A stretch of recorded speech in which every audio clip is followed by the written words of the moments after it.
Good morning mga katindera, panibagong araw, syempre panibagong braso na naman nga po ang makikita nyo for today's video, charot lang po.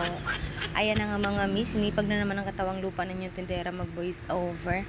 Amin talaga natin na minsan talaga natamad talagang katawang lupa talaga natin mga mi.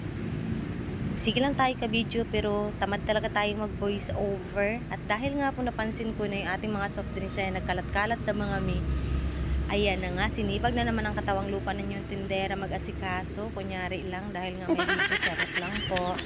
Dahil nga yan, sobrang kalat na dyan sa harapan. Abay, syempre, kailangan nating asikasuhin yan. I-arrange natin na maganda ng sa ganun, ay maganda naman tingnan mga mi. Kahirap na rin kasi magkuha dito ng mga dilata kapag yung mga soft drinks natin nakakalat dyan sa harapan mga mi. Struggle is real talaga. Pero ganun pa man, abay, syempre, kailangan talaga nating ayusin yan mga mi. Laban lang talaga tayo sa hamon ng buhay araw-araw mga mi. Mas maganda na talaga ito mga mi kaysa wala naman tayong pinagkakakitaan.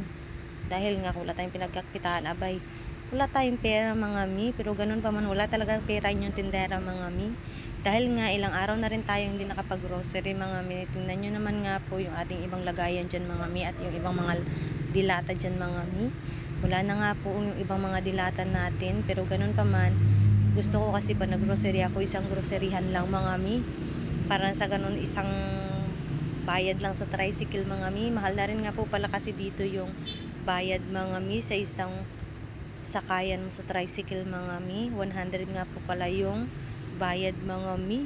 Kaya gusto ko pa nag-grocery ako ay isang lakaran lang at isang bilihan lang mga mi. At ayun lang po. Thank you for watching. Bye bye.